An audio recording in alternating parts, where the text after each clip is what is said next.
What's going on, everybody? Welcome back to the channel. I appreciate you stopping by, spending a few minutes of your time here with me today.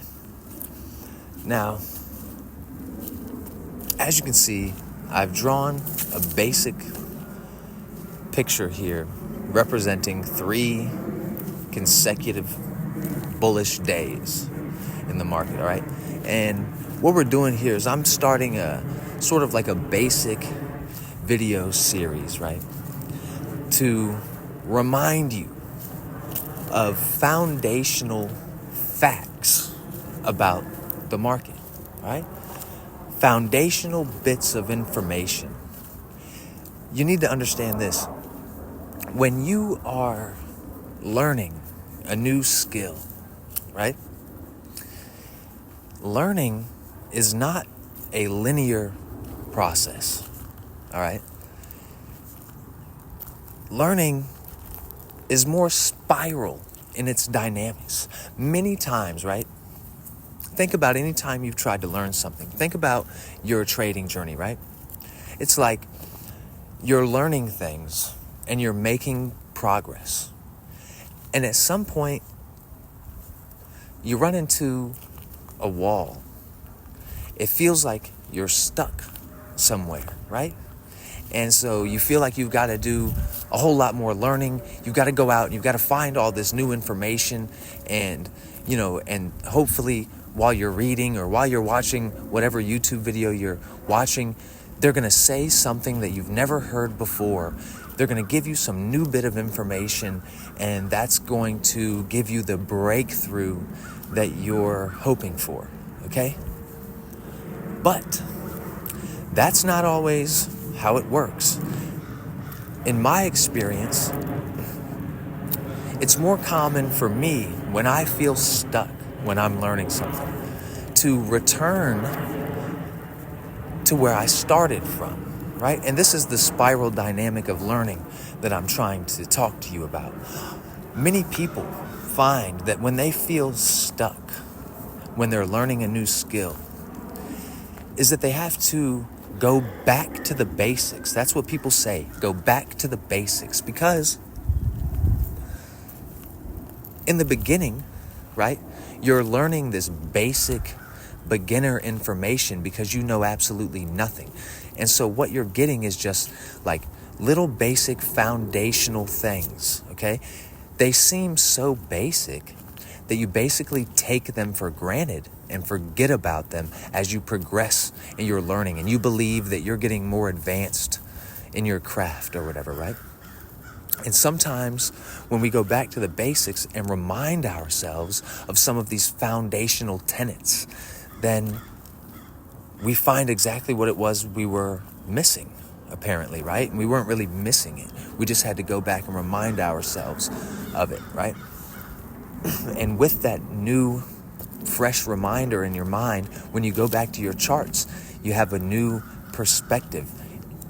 And it can help you get through these moments when you feel like you're stuck. So that's the goal with the basic video series that I'm going to be putting together for you, okay? And this is the beginning of it.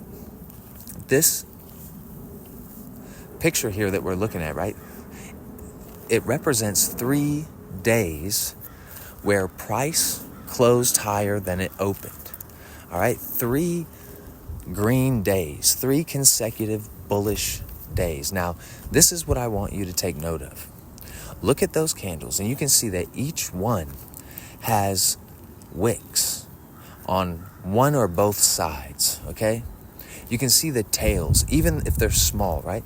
If you go to your charting software, you open it up, go to any chart of any currency pair you want to look at, any commodity, any index, and you will see that anywhere from 70 to 90% of candles on the graph will have wicks or tails on one or both sides, okay? That's just a fact. Go look at your charts, right? Don't just trust me about it. Go back, look at your charts, and look at the candles and see that the majority of candles have wicks on one or both sides. This is one of these basic foundational bits of information that we just sort of store away in the back of our mind and forget about as we move forward and get more advanced, okay? And this is important stuff, okay? Even though it's basic, it's very important when it comes to like the bigger picture of trading, or really, I guess, the smaller picture of trading. All right, when you're actually zooming in on these candles to take your day trades, it's important to understand these wicks on the daily. So with that understanding, here, let's discuss exactly what these wicks represent or mean, okay? Now, the very tip of the wicks represent the high and low price of that day. So if we look at the very first day here on this little picture, that first green candle, right? It has a small wick on top and a small wick on the bottom. That small wick on the bottom represents the low price of that day, okay? It also represents a portion of price action, intraday price action, where price traded below the opening price, or another way to say that is the previous day's closing price. The wick, the small wick on top, the very tip of that wick represents the high of that day, okay? And that wick also represents a portion of price action on an intraday basis where price traded above the closing price of that day. So price went up and then pulled back into the range before closing, okay? That's what those wicks represent.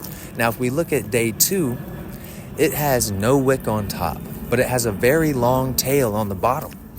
That very long tail on the bottom represents a portion of price action on an intraday level where price traded beneath the previous day's closing price.